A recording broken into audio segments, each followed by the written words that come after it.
আল্লাহ আমাদের বানিয়েছেন, পৃথিবীতে পাঠিয়েছেন, এখানে আমাদের প্রয়োজনটা কি, আমাদের এই অস্তিত্বের উদ্দেশ্যটা কি?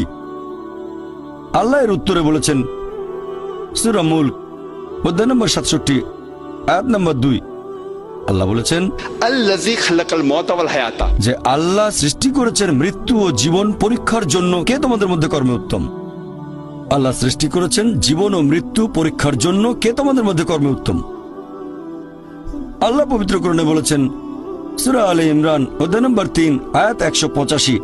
আল্লাহ বলেছেন কুল্লু নাফসিন যায়কাতুল মউত, প্রত্যেক জীব মৃত্যুর স্বাদ গ্রহণ করবে, আর চূড়ান্ত বিচার হবে রোজ কিয়ামতের দিনে। যাকে সেদিন দোজখ থেকে রক্ষা করা হবে আর বেহেশতে দাখিল করা হবে, সেই পৃথিবীর উদ্দেশ্য অর্জনে সফল কাম। কারণ এই পার্থিব জীবন ছলনাময় ভোগ ব্যতীত আর কিছুই নয়। তার মানে এই পৃথিবীতে আমাদের ইহকাল, এটা পরকালের জন্য একটা পরীক্ষা। যদি আল্লাহ সুবহানাহু ওয়া তাআলার আদেশগুলো মেনে চলেন তাহলে পরকালের জীবনে বেহেশতে যেতে পারবেন, আর আদেশগুলো না মানলে বেহেশতে যেতে পারবেন না, দোজখে যাবেন। তাহলে এই জীবন আমাদের অস্তিত্বের পেছনের উদ্দেশ্য। আল্লাহ বলছেন পরকালের জন্য পরীক্ষা। আর আল্লাহ পবিত্র কোরআনে বলেছেন সূরা আনকাবুত অধ্যায় নম্বর 29 আয়াত নম্বর 2 যে তোমরা কি মনে করো আমরা ঈমান এনেছি এটা বললেই তোমাদের ছেড়ে দেওয়া হবে? তোমাদের অবশ্যই পরীক্ষা নেব। যদি শুধু মুখে বলেন আল্লাহকে বিশ্বাস করি, আমি একজন মুসলিম, আমি একজন মুমিন, এটা বললেই আল্লাহ ছেড়ে দেবেন? এখানেই পরীক্ষা শেষ?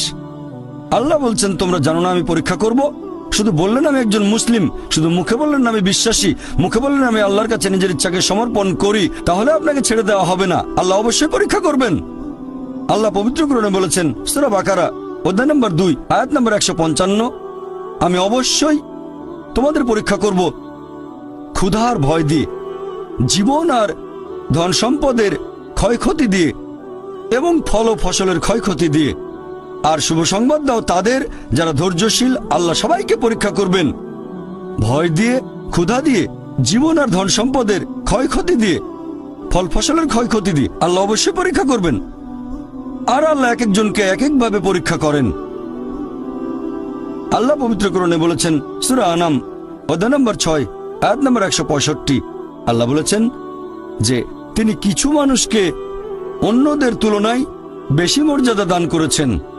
আল্লাহ সুবহানাহু ওয়া তাআলা কিছু মানুষকে অন্য মানুষদের তুলনায় বেশি মর্যাদা দিয়েছেন। আল্লাহ কোরআনে বলেছেন সূরা নাহল অধ্যায় নম্বর 16 আয়াত নম্বর 71 যে তিনি কিছু মানুষকে অন্য মানুষের তুলনায় শ্রেষ্ঠত্ব দান করেছেন। আল্লাহ এই কথা আবারও বলেছেন সূরা আনাম অধ্যায় নম্বর 6 আয়াত নম্বর 165 যে আল্লাহ সুবহানাহু ওয়া তাআলা কিছু মানুষকে অন্যদের তুলনায় বেশি মর্যাদায় উন্নীত করেছেন, আর তিনি যা দিয়েছেন তার ভিত্তিতেই তোমাদের বিচার করা হবে। এখানে অনেক লোকজন এভাবে প্রশ্ন করে আল্লাহ তাআলা এখানে সুবিচার করবেন কিভাবে? কেউ হয়তো জন্মায় গরিব পরিবারে, আবার কেউ জন্মায় ধনী পরিবারে, কেউ জন্মায় ভালো স্বাস্থ্য নিয়ে, কেউ জন্মায় অসুস্থ হয়ে। এটাই তো অবিচার। আল্লাহ তাআলা সুবিচার করেন না। তিনি এইসব আলাদা মানুষের জন্য আলাদা বিচার করবেন কিভাবে? আমরা জানি যে পার্থিব জীবনে আছে জন্ম আর মৃত্যু, বিভিন্ন অসুখ হতে পারে, কেউ গরিব কেউ ধনী, এই সবই আসলে পরীক্ষা। আর আল্লাহ পবিত্র কোরআনে বলেছেন সূরা আনফাল অধ্যায় নম্বর 8 আয়াত নম্বর 28 আল্লাহ বলেছেন যে অবশ্যই তোমাদের ধন সম্পদ আর সন্তান সন্ততি এগুলো তোমাদের জন্য পরীক্ষা। এরপর সূরা মুনাফিকুন অধ্যায় নম্বর 63 আয়াত নম্বর 9 যে তোমাদের সম্পদ আর সন্তান সন্ততি যেন তোমাদেরকে আল্লাহ তাআলার স্মরণে উদাসীন না করে। আল্লাহ তাআলা এক একজন মানুষকে এক একভাবে পরীক্ষা করেন। আপনি যদি কাউকে জিজ্ঞেস করেন যে ভালো কাজগুলো কি কি আর ভালো কাজগুলো কি, এ ব্যাপারে আস্তিক নাস্তিক সব ধরনের মানুষই তখন বলবে ভালো কাজ হচ্ছে দান করা, নিজে সন্তুষ্ট থাকা। কয়েকটা ভালো কাজের কথা বললে দান করার থাকবে। এখন একজন মানুষ পরোপকারী কি না সেটা আল্লাহ কিভাবে পরীক্ষা করবেন? কিন্তু সবার সম্পদ যদি সমান থাকে, পরীক্ষার ব্যাপারটা তাহলে আসবে কিভাবে? পরীক্ষা তখনই নেওয়া যাবে যখন কেউ হবে ধনী আর কেউ হবে গরিব। তাই আল্লাহ তাআলা এক একজনকে এক একভাবে পরীক্ষা করেন। হয়তো কেউ জন্ম নিয়েছে ধনী পরিবারে, তাই সম্পদ অনেক বেশি, আবার কেউ জন্মায় গরিব হয়ে। তবে যে লোকটা ধনী, ইসলামিক শরিয়া অনুযায়ী ইসলাম ধর্মের একটা স্তম্ভ হচ্ছে যাকাত, যে প্রত্যেক ধনী লোক যাদের সঞ্চয় নিসাব লেভেলের উপরে 85 গ্রাম স্বর্ণ, সে প্রতি হিজরি বছরে সেই সঞ্চয়ের 2.5% জাকাত হিসেবে দান করে দেবে। সেই লোক হতে পারে লাখপতি, হতে পারে কোটিপতি।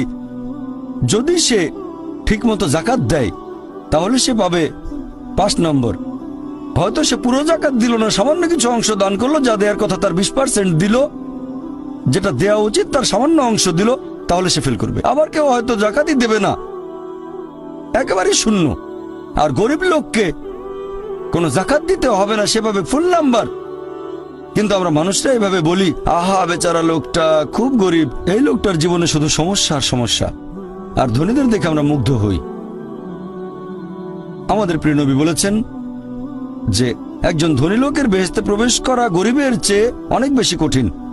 আর পবিত্র কোরআন বলছে, সূরা আনফাল অধ্যায় নম্বর 8 আয়াত নম্বর 28, ধন সম্পদ তোমাদের জন্য পরীক্ষা, এটা পরীক্ষা। আমরা বোকা তাই এভাবে চিন্তা করি যে এই লোকটার অনেক টাকা, আল্লাহ অনেক রহমত দিয়েছেন, এটা একটা পরীক্ষা। যদি এই রহমত ঠিক মতো ব্যবহার না করেন, এটা অবশ্যই রহমত, তবে এই পরীক্ষায় ফেল করার সম্ভাবনা অনেক বেশি। যেমন ধরেন বোর্ডের একটা পরীক্ষার প্রশ্ন, গত বছরের কথা, 2 বছর আগের কথা, 2002 সালের কথা। সেবারের প্রশ্ন খুব কঠিন ছিল, বেশিরভাগ ছাত্রছাত্রী উত্তর দিতে পারেনি। পরের বছর সেই প্রশ্নটা আসলো না, তখন এটা বলা বোকামি, ও দুঃখ, এবার তো আসলো না। আপনি তো খুশি হবেন যে এবার আসেনি। তাহলে সম্পদ একটা পরীক্ষা। তাহলে যাদের ধন সম্পদ নেই তাদের জন্য ধনীদের তুলনায় বেহেশতে যাওয়াটা অনেক সহজ। আল্লাহ এক একজনকে এক একভাবে পরীক্ষা করেন। সেজন্য আল্লাহ বলেছেন, তোমাদের ধন সম্পদ যেন তোমাদেরকে আল্লাহ তাআলার স্মরণে উদাসীন না করে। এটা একটা পরীক্ষা। আরেকটা পরীক্ষা হচ্ছে সন্তুষ্টি, নিজে সন্তুষ্ট থাকা। আর আমাদের নবী মুহাম্মদ সাল্লাল্লাহু আলাইহি ওয়াসাল্লাম বলেছেন, এটা আছে সহিহ বুখারীতে খণ্ড নম্বর 8 হাদিস নম্বর 447। নবী বলেছেন, যদি কারো কাছে একটা পর্বত সমান স্বর্ণ থাকে, সে এরকম আরেকটা চায়। যদি কারো কাছে 1 পাহাড় স্বর্ণ থাকে, তারপরেও সে আরেকটা স্বর্ণের পাহাড় চায়। আর সর্বশেষে তার মুখগহ্বর পূর্ণ হয় কবরের মাটি দিয়ে। সে যত ধনী লোকই হোক, হয়তো সে পৃথিবীর মধ্যে সবচেয়ে ধনী লোক, তারপরেও সে আরো বেশি সম্পদ চায়। মানুষ সন্তুষ্ট হয় না, বেশিরভাগ মানুষ কখনোই সন্তুষ্ট হয় না। আল্লাহ পবিত্র কোরআনে বলেছেন, সূরা নিসা অধ্যায় নম্বর 4 আয়াত নম্বর 32, যে আল্লাহ যেটা দিয়ে অন্য মানুষকে শ্রেষ্ঠত্ব দান করেছেন, সেটার উপরে তোমরা কোনো রকম লালসা করো না। এভাবে বলবেন না যে, হে আল্লাহ, তুমি অমুককে অনেক সম্পদ দিয়েছো, অমুককে অনেক সুন্দর একটা গাড়ি দিয়েছো। এমন কিছু আল্লাহর কাছে চাইবেন না যেটা অন্য কাউকে আল্লাহ দিয়েছেন। এতে লোকসান হবে আপনার। আর আমাদের প্রিয় নবী মুহাম্মদ সাল্লাল্লাহু আলাইহি সাল্লাম বলেছেন, এটা আছে সহিহ বুখারীতে খণ্ড নম্বর 4, আমাদের নবী বলেছেন যে, সেই লোকদের দেখো যাদের ভাগ্য তোমার চেয়ে খারাপ। সেই সব লোককে দেখো না যারা তোমার চেয়ে বেশি ভাগ্যবান। তা না হলে তোমরা আল্লাহ তাআলাকে স্মরণ করায় অবহেলা করতে পারো, তা না হলে প্রতিপালকের প্রতি অকৃতজ্ঞ হয়ে যেতে পারো। তাহলে নবী বলেছেন, তাদেরকে দেখো যাদের ভাগ্য খারাপ। তখন আপনি বলছেন, আচ্ছা এই লোকটার তো কোনো গাড়ি নেই, আমার একটা মারুতি অন্তত আছে। তাকে দেখবেন না যারা সে মার্সিডিজ। ও, আমার মার্সিডিজ নেই কেন? ওই লোকের গাড়ি নেই, আমার তো একটা আছে। আপনি আল্লাহকে ধন্যবাদ জানাবেন। যখন মার্সিডিজ গাড়ির মালিকের সাথে নিজেকে তুলনা করবেন, ও আমার কেন মার্সিডিজ গাড়ি দিলেন না, তাদেরকে দেখবেন যাদের ভাগ্য খারাপ। তাহলে আপনি আল্লাহ সুবহানাহু ওয়া তাআলাকে স্মরণ করছেন। আর এটাই বৈশিষ্ট্য মানুষের। এরকম একটা গল্প যে এক লোকের মনে অনেক দুঃখ, কারণ তার কোনো জুতো নেই। তারপরে সে একটা লোককে দেখলো যার একটা পাই নেই। লোকটা অভিযোগ করতো আল্লাহর কাছে যে জুতো নেই, আল্লাহর কাছে অভিযোগ করতো আমার কোনো জুতো নেই। তারপরে সেই লোকটাকে দেখলো যার একটা পা নেই। তখন সে আল্লাহকে ধন্যবাদ জানালো, আমার অন্তত 2টো পা আছে। তাহলে সন্তুষ্ট হওয়া একটা পরীক্ষা। আমাদের নবী মুহাম্মদ সাল্লাল্লাহু আলাইহি ওয়াসাল্লাম বলেছেন, এটা আছে সহিহ বুখারীতে খণ্ড নম্বর 8, যে সত্যিকারের সম্পদ হচ্ছে সন্তুষ্ট হওয়া, ধন সম্পত্তি নয়। সত্যিকারের সম্পদ হলো সন্তুষ্ট হওয়া, পরিতুষ্ট হওয়া। আপনার যা কিছু আছে সেটার জন্য বলবেন আলহামদুলিল্লাহ, সকল প্রশংসা আল্লাহর। তাহলে হবেন সত্যিকারের মুমিন, হবেন সত্যিকারের বিশ্বাসী, হবেন সত্যিকারের মুসলিম, সন্তুষ্ট থাকবেন। অনেকে এভাবে বলে যে কোন কারণে আল্লাহ সুবহানাহু ওয়া তাআলা কিছু মানুষকে জন্ম থেকেই বানিয়েছেন স্বাস্থ্যবান, কিছু মানুষকে আল্লাহ সুস্বাস্থ্য দেন, আর কেউ জন্মায় অসুখ বিসুখ নিয়েই, হয়তো বংশগত কোনো রোগ, হার্ট ডিজিজ, কেউ বা জন্মায় বিকলাঙ্গ হয়ে। আল্লাহ কি অবিচার করছেন? আল্লাহ পবিত্র কোরআনে বলেছেন সূরা নিসা অধ্যায় নম্বর 4 আয়াত 40, আল্লাহ সুবহানাহু ওয়া তাআলা কারোর সাথে অনুপরিমাণে জুলুম করেন না। এটা একটা পরীক্ষা। আল্লাহ এক একজনকে এক এক ভাবে পরীক্ষা করেন। এরকম হতে পারে যে শিশু এখন জন্মাচ্ছে, সেই সময় মাসুম নিষ্পাপ, তার কোনো দোষ নেই। আর পবিত্র কোরআন বলছে সূরা আনফাল অধ্যায় নম্বর 8 আয়াত নম্বর 28 যে তোমাদের ধন সম্পদ আর সন্তান সন্ততি তোমাদের জন্য পরীক্ষা। আল্লাহ কথাটা আবারও বলেছেন অধ্যায় নম্বর 63 আয়াত নম্বর 9 যে তোমাদের ধন সম্পদ সন্তান সন্ততি তোমাদেরকে যেন আল্লাহ তাআলার স্মরণে উদাসীন না করে। এরকম হতে পারে যে পরীক্ষা নেওয়া হচ্ছে বাবা মার, এটা বাবা মার জন্য পরীক্ষা।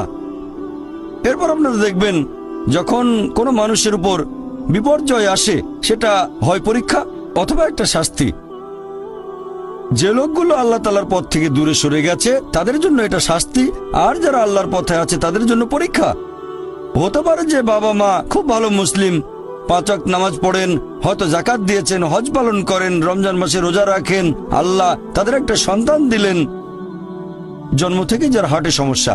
সত্যিকারের মুসলিম, সত্যিকারের মুমিন বলবে আলহামদুলিল্লাহ, আল্লাহ তাআলা তোমাকে অনেক ধন্যবাদ। আল্লাহ তাদের পরীক্ষা করছেন। আরেকটা লোক যে কৃতজ্ঞ নয় আর এই পরীক্ষায় হয়তো পাশও করবে না, সে বলবে কেন, সে লাফালাফি শুরু করবে, আল্লাহর কাছে অভিযোগ করবে যে কেন আল্লাহ তাআলা আমাকে এমন বিকলাঙ্গ সন্তান দিলেন জন্ম থেকে যার হার্টে সমস্যা। আর পরীক্ষা যত কঠিন পুরস্কার তত বেশি। পরীক্ষা যত কঠিন পুরস্কারের পরিমাণ তত বেশি। যেমন ধরেন আপনি পরীক্ষা দিচ্ছেন বিএ ডিগ্রি এক্সামিনেশন, যদি পাশ করেন তাহলে আপনি graduate, BA graduate in arts. তবে যদি এমবিবিএস পরীক্ষায় পাশ করেন তাহলে গ্র্যাজুয়েট হবেন, নামের আগে ডক্টর বসাবেন, ডক্টর। কিন্তু এমবিবিএস পরীক্ষায় পাশ করা এটা বিএ পরীক্ষায় পাশ করার চেয়ে অনেক বেশি কঠিন। তাহলে পরীক্ষা যত কঠিন পুরস্কারও তত বেশি। হতে পারে আল্লাহ এই বাবা মাকে সাধারণ বেহেশতে পাঠাতে চান না, পাঠাবেন জান্নাতুল ফেরদৌসে। তারা ধার্মিক, তারপরও আল্লাহ তাদের বেশি পুরস্কার দিতে চাচ্ছেন। আর এই কারণে আমাদের প্রিয় নবী মুহাম্মদ সাল্লাল্লাহু আলাইহি সাল্লাম বলেছেন, এটা আছে সুন্নান আল তিরমিজিতে, এক লোক জিজ্ঞেস করলো এই পৃথিবীতে কাকে সবচেয়ে বেশি পরীক্ষা দিতে হয়? নবী উত্তরে বললেন যে আল্লাহ সুবহানাহু ওয়া তাআলার সকল নবী রাসূলকে সবচেয়ে বেশি পরীক্ষা দিতে হয়। এরপরে যারা নবী রাসূলগণের ঘনিষ্ঠ, যারা নবী রাসূলগণের মতো, তারপরে যারা সাহাবীগণের মতো। আর একজন লোকের ঈমান যত বেশি মজবুত পরীক্ষাটা তত বেশি কঠিন। তাকওয়া যত বেশি থাকে আল্লাহ তত কঠিন পরীক্ষা দেবেন। আপনি কোথাও এমবিবিএস নিয়ে পড়াশোনা করছেন কারণ বেশি নম্বর পেয়েছিলেন এইচএসসিতে, সেজন্য এখানেও পরীক্ষা কঠিন। এমবিবিএস পাশ করাটাও বেশ কঠিন। তাহলে এখানেও নবী রাসূলগণের তাকওয়ার সাথে সাধারণ মানুষের তাকওয়ার কোনো তুলনায় হয় না। যেহেতু তারা ছিলেন নবী এবং রাসূল, তাই তাদেরকেও পরীক্ষা করা হয়েছে। কোন নবী রাসূলকে এই পরীক্ষা না নিয়ে ছেড়ে দেওয়া হয়নি। তাদের তাকওয়া লেভেল অনেক উপরে। নবী রাসূলকে অনেক বেশিবার পরীক্ষা করা হয়েছে সাধারণ মানুষের চেয়ে। আপনার বাচ্চা অনেক বেশি, অনেক কঠিন। তাহলে আপনার তাকওয়া যদি বেশি হয় আল্লাহ আপনাকে পরীক্ষা করবেন। সত্যিকারের মুমিন কোন বিপর্যয়ের মধ্যে পড়লে বলে সুবহানাল্লাহ, সকল প্রশংসা আল্লাহর, আলহামদুলিল্লাহ। সে ধরে নেয় এটা একটা পরীক্ষা। কোন বিপর্যয় আসলে সেটা হয় একটা পরীক্ষা অথবা একটা শাস্তি। নবীগণের তাকওয়া অনেক বেশি, তাদের জন্য এটা শাস্তি না, এটা পরীক্ষা। আর তারা পাশ করেছেন। যদি কারো জীবনে কোনো ভালো কিছু ঘটে সেটা হয় একটা পুরস্কার অথবা পরীক্ষা। সম্পদ হতে পারে পুরস্কার অথবা একটা পরীক্ষা। ভালো কোনো কিছু ঘটলে সেটা হয় পুরস্কার নয়তো একটা পরীক্ষা। অনেকে আল্লাহর পথ থেকে দূরে সরে যায়, তারপরে বলে আমাকে সম্পদ দাও, আল্লাহর সম্পদ দেন, তারপরে তারা পরীক্ষায় ফেল করে। তাহলে এই পৃথিবীতে তারা তাদের ইচ্ছে মতো আরামায়েশ করে, কিন্তু আখিরাতে শুধু ক্ষতিগ্রস্ত হয়। দান একটা পরীক্ষা, সন্তুষ্ট হওয়া পরীক্ষা, সন্তান সন্ততিও পরীক্ষা।